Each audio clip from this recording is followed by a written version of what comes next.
It's a pleasure to be here giving a talk on this nanotechnology theme. I come from the Inorganic and Physical Chemistry Department of the Indian Institute of Science, where we try looking at all surfaces and interfaces, particularly related to electrochemical aspects, and I'm going to explain certain things on that in this talk. When we look at this particular slide, I'm just giving the plan where I'll give a little preamble on what this is going to be subsequently, and an overview of the energy scenario, and go on to a particular aspect of the electrochemical energy systems. I see that my two other speakers who are going to follow me, they will be talking on certain aspects of this as well. So I will not go into details of everything and possibly stick to one particular aspect and give a little bit of concluding remarks. So just let's get on with the preamble and the overview of the energy scenario. As you see in this is a projection given by Shell company some time ago. Projections are always to be taken with a bit of caution. There's a lot of assumptions here. So if you really look at this is working and this is not working.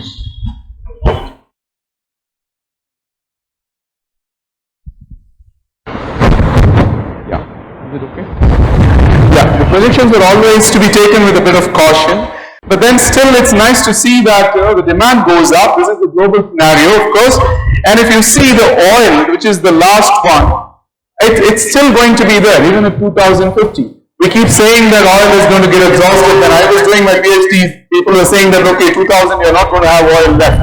Then we still have, and it is just going to be there even in 2050. But as I said, all these predictions are to be taken with a bit of caution. And there's a lot related to coal and a lot related to solar and many other things as well. But then in all these cases, what one needs to understand is that renewable energy sources and also subsequently storage plays a huge role.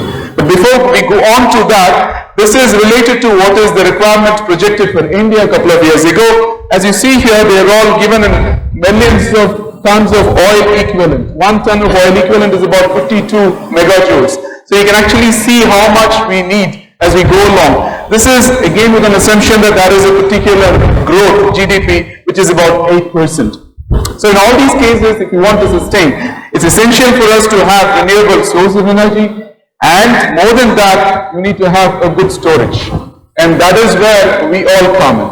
The storage can actually be thermal or pumped hydro and electrochemical storage. And electrochemical storage is something which has been related to batteries, capacitors and fuel cells, and they have been really used quite extensively in many applications. But then there is still a lot to do, and that's what we will be talking about in this particular talk.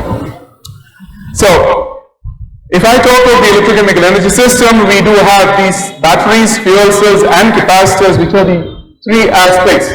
And I've also given the solar cells, which is basically the conversion of energy, solar energy by an electrochemical route. And they're all based on electrochemistry principles. And let's just take the battery alone. I'm sure all of us use batteries, and we have two terminals, a positive and a negative terminal. And then these two terminals have in contact with what is called an electrolyte. So it's essentially these three components which are to be looked at if one wants to develop a battery. So the batteries that we all use, the lithium-ion battery, has two electrodes. In other words, two catalysts which catalyze two different reactions.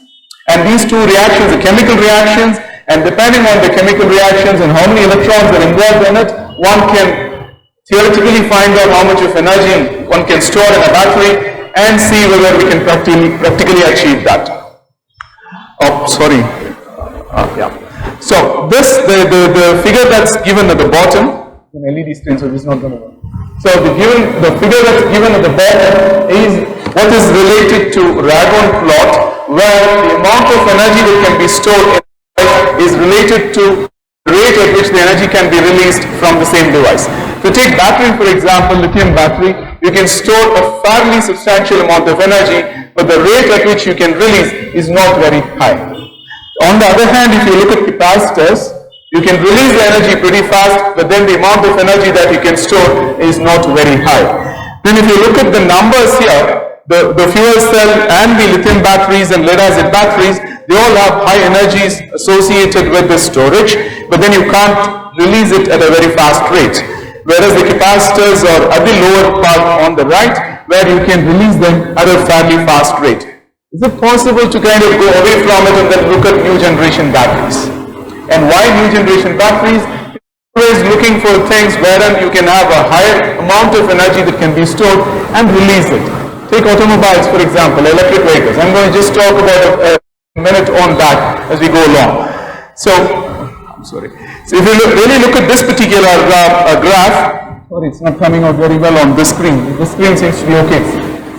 What you're seeing on the left of the graph is all related to lithium ion, which is what is being used these days. And we think that lithium ion battery is something which is, giving a huge amount of energy. But then you look at the last two on the right, and they are called metal air batteries. Basically, you have a metal as one of the electrodes, and on the other electrode you have what is called air or oxygen as one of the reactants. So if I can combine these two, it's possible to store much larger energy than when you have just a lithium ion battery. And the last two actually give you what we call as zinc air and lithium air batteries. And zinc air battery can give you about 3 times or 4 times the energy density as that of lithium ion, and the lithium air battery can give about 10 times or even much more than that as that of lithium ion. So people have been actually working on this particular aspect of late, and the reactions that happen in these batteries are fairly simple. You just have a metal that gets oxidized. Of course, all metals get oxidized even in the normal conditions because thermodynamically they're all feasible to get oxidized. The free energy change associated with a metal to metal oxide formation is negative, and very often you see that the oxidation is quite facile. But then you have on the other side oxygen, which is an element that needs to be reduced. And that's not a simple process. The catalyst that can reduce oxygen is, there are not plenty of catalysts available. The catalyst that's right now available is only platinum. On platinum surface, it's possible to reduce oxygen to hydrogen peroxide or water. And depending on where you are reducing it to, whether it's peroxide or water, you have certain number of electrons that are involved in it, and that is what determines the energy density that can be stored in the particular battery. Now, these are called metal air batteries. Even though I said oxygen is the active element, you need a catalyst to reduce that, and that is what is being looked at by various researchers all over.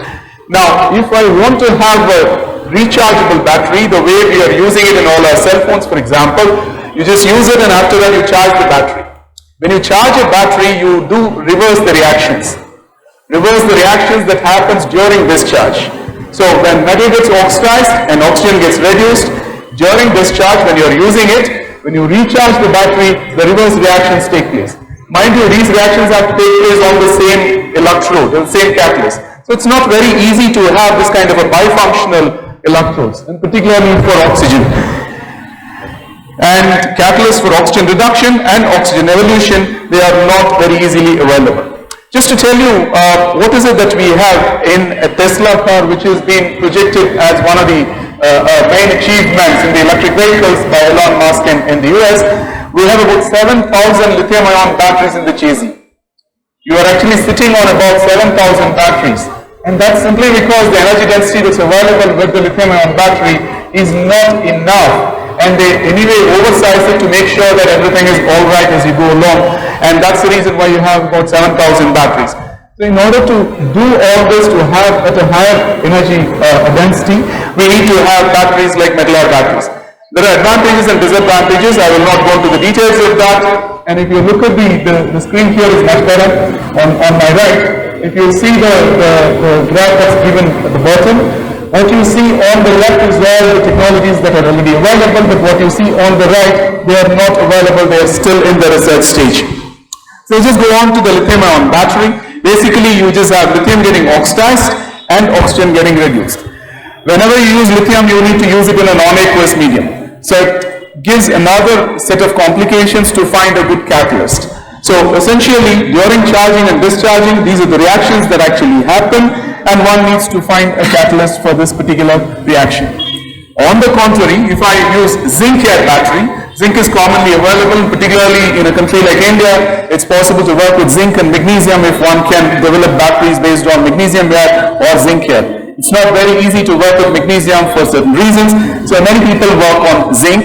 So this zinc air battery works in aqueous medium. So it's even easier compared to the lithium-ion battery. So you can use water or an alkali as the electrolyte and zinc as the electrode, but what you need to find is an electrode for the oxygen part of it. Metal batteries, have they been used at all? Yes, they have been used, and what you are seeing on the screen is actually some buses that are running in California and also in Singapore. But then these batteries are mechanically charged. When I say mechanically charged, it is not like what you do with the lithium-ion battery, electrically charging it. So the moment you dissolve the metal, you dump in some more metal and then try to use a battery. So it's essentially a primary battery and not a rechargeable battery, even though it's called a rechargeable one, which is mechanical. So people have been looking for electrically rechargeable batteries, and particularly with the metal air. I'm going to introduce one particular material and then show that it does work as a good catalyst for these oxygen reduction and oxygen evolution type of reactions and act as a good cathode material in metal air batteries. And the material that I'm going to talk about is related to metal carbides and nitrides, and particularly related to titanium nitride. Titanium nitride is something that's quite well known. Very often what you see in the watch as a gold coating or gold-like coating is titanium nitride coating. And the technology to make this particular material is quite well understood. But then when you use this bulk material, it doesn't work as well as a nano material. So essentially you need to have a nano material related to the nitride acting as a catalyst so that one can do oxygen reduction and oxygen evolution with a good kinetics. What you're seeing at the bottom is related to certain information on the crystal structure of the material. This is a cubic structure and it does have bonding that are possible to be changed. It can go from covalent to ionic, which gives a lot of information and a lot of flexibility to change the properties, and that's the reason why I put it in. And if you take titanium carbide, titanium is in 4+ state, and if you take titanium nitride, titanium is in 3+ state. If I mix these two and form titanium carbonitride, TiCN, both are quite well miscible, they form nice alloys. And you have a mixed valency associated with titanium, which again gives you an advantage in terms of having properties that can be tuned. And that's the reason why this information is given here. So we go about making them as bulk to the nano size material, and there are various ways of making the bulk material. We just use what is called a sol-gel type of preparation, and different compositions as given here could actually be made, and they can all be characterized, and then one can find out that this is the composition that we end up with. And it's possible to have a highly pure single phase material, which is essential. The reason why we go about changing the composition is to tune the bonding, as I mentioned to you earlier, which in turn helps in tuning the properties, and that helps in the oxygen reduction and oxygen evolution kinetics, which is what is essential for the metal air batteries. And this is the microscopy picture of one of these nitrides that have been prepared. And you see that pretty long wires. You can have 35, 40, 50 micron size length, which means it's possible to kind of use them even as a single wire with a thickness of about 30 to 40 nanometer as I've given them. So you can have very large nano wires, quote unquote, it's about 30 to 40 nanometer. It's still metallic conductivity though, with a very large length that is possible. The reason why we need to have this kind of a nanostructure as opposed to the bulk is related to the reaction that's happening on the surface. Most of these electrochemical reactions in batteries have different steps, and one of the important steps is related to the adsorption of the analyte. The adsorption of the analyte on a nanostructure turns out to be very different, which helps in having better kinetics and better output, and that's the reason why we need to have this kind of nanostructures formed. So let's just go on to the lithium oxygen battery and then have this particular material and then make a battery, and that's what we've done here. So you have this lithium as one of the electrodes, and on the other electrode we have this titanium nitride, titanium carbide as one of the electrodes, and this works in a non-aqueous medium as I mentioned earlier, and these are the data. Let's not go into the details of all the data, but then just to tell you what is there on top left to you is what we call as an IV curve or the voltamogram that gives information on the properties of this catalyst for oxygen reduction and oxygen evolution. In other words, it's a formation of what we call as lithium superoxide and lithium peroxide, and in the reverse you see that it's actually getting reduced. And what you're seeing at the bottom is what we call as the charge-discharge characteristics, which is what is essential to look at to see if the battery works quite well. And on the right again, on the left again, what you see as the charge and discharge, it works quite well for about 100 cycles, which is very important. Lithium-ion battery just dies almost in about 5-10 cycles. So to have it even at 100 cycles, it's not that simple. So this table, I'm not sure how visible from far. This table actually gives some information on the comparison of the data of this particular catalyst with what is known in the literature. As one can see, the numbers are pretty good as far as the present material is concerned. I just go on to the second aspect of it, wherein I will say that the same material works as a good catalyst for zinc-air battery as well. In fact, this is much better with a zinc-air battery than on lithium-ion battery. And these are the kind of reactions, as I mentioned earlier, is what is happening. And one needs to look at the oxygen reduction part of it, and the oxygen reduction mechanism as known in the literature is what's given here. So we work in an aqueous medium, we work in an alkaline medium, and the mechanism that follows in the oxygen reduction is oxygen going to water using a 4-electron process. And this is something that one can find out quite well by carrying out a lot of electrochemical experiments. And one such experiment is what is shown here. I will not go into the details of this. Essentially what you're seeing here is it gives you a good kinetics along with the number of electrons that's required for a metal-air battery as far as zinc-air is concerned. Now I'm going to use this particular material for both primary and secondary, and what I'm showing here is a primary battery, and what you're seeing on the left top is the polarization curve, which gives you a fairly good power density, and in fact it's very close to a hydrogen-oxygen fuel cell in an alkaline medium. And zinc is pretty cheap, and then you can just use that under open conditions under ambient air. You do not really require a compressed oxygen on the cathode side. So there are other informations that are given in terms of how much of current these things can take, and here it's actually in the air breathing mode. When I say air breathing mode, you just leave the battery open. See, unlike lithium battery, which requires very critical way of making it in vacuum and also make sure that you have very nice tight packing, zinc batteries, they do not really have that requirement. So you can have this in the open conditions, you can just have little holes on the casing and then let air in, and that's what's done here, and it still works quite well even in the air breathing mode. And again, some comparison as you see here, there are fairly good numbers compared to the literature. Very often when we use liquids, they are prone to leakage and they are prone to vapor pressure development inside, which is what is highly responsible for safety issues, and particularly with lithium batteries. The reason associated with the blast that you see, or in most of where you have the lithium battery getting burnt in the laptop or wherever it is, it's all the vapor pressure development that is happening inside, which is responsible for all the shorting and subsequent problem associated with the lithium battery. But then with this kind of batteries, if one can use a gel, you don't really have liquid, so it's possible to have them first of all in any shape you want, and you also can address the problem of the vapor pressure and also the solvent not being used in the liquid phase. And that's what's actually done using a particular gel called the PAC, that is polyacrylic acid, potassium salt to polyacrylic acid, and that seems to kind of work quite well with all these materials. So what you're seeing on the table, again I'm not sure how clear it is from the back, the primary battery of zinc-air is quite well known. Very often what you see in hearing aids is all zinc-air battery, and that is very well known as commercialized. This is the primary battery and not the secondary battery. I'm coming to the secondary battery in a while.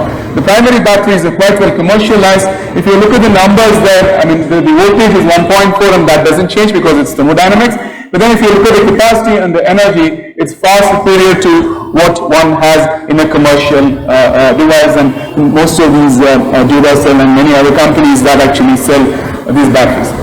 I'll just go on to the rechargeable battery. Rechargeable batteries are not commercially available, both zinc-air or lithium-air, and I'm just going to give this as one of the examples before closing this talk. So essentially in a rechargeable battery, as I mentioned earlier, you have the zinc oxidation, and then you have oxygen reduction and then oxygen evolution that should happen, and that's what's actually done here.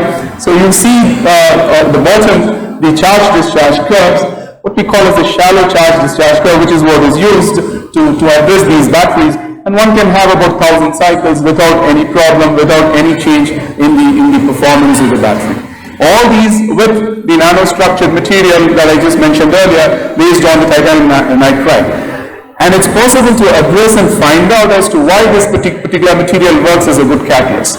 One can do calculations, for example, density functional theory calculations, and understand the absorption characteristics, which is what has been done. One can also look at the electronic structure and find out the bonding, and then analyze and see why this is better than other materials and why the nanostructures are better than the bulk.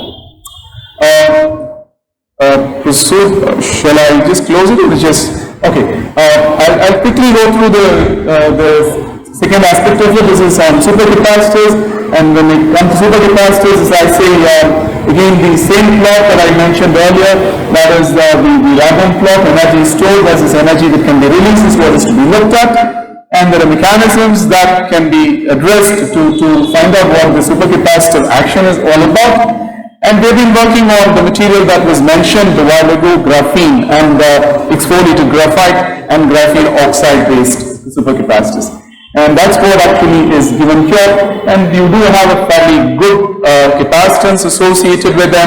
And the material being very light, it's possible to have very high volumetric density as well. So these are the kind of packages that we have, and it's also possible to have other metal oxides as given at the bottom of the table, manganese oxide carbon as one of the supercapacitor material. The supercapacitors can also be combined with batteries, and that's what's done here. When you combine it with a battery, not as two devices, but in the same device you have one electrode which is a battery electrode and the other one which is a capacitive electrode. So you get the advantages of both. And that is also possible, and particularly in a country like ours where lead acid battery is something that is quite well known and a lot of industry is available. What's been done here is to combine the lead acid battery part of it and then the capacitor part of it, and that turns out to be pretty good as well in terms of the capacitance. We go into making them as small prototypes before taking it to either a publication or a patent, and that's what you're seeing on the right side of this particular figure. I will not go into the fuel cell part of it since the time is running out. And basically our interests in the laboratory are all related to surfaces and interfaces with a variety of materials, and we look at these kind of applications related to electrochemical energy storage and also related to molecular electronics and sensors. We do work with the chairman to some extent on the sensors as well, and hydrogen production. These are some of our recent publications and also some data, and what you see at the top is related to some of the layered material. And I think I'll just stop it at this particular stage and then thank the chairman and also the organizers for this invitation to be part of this meeting, and my students for doing their work. Thank you very much.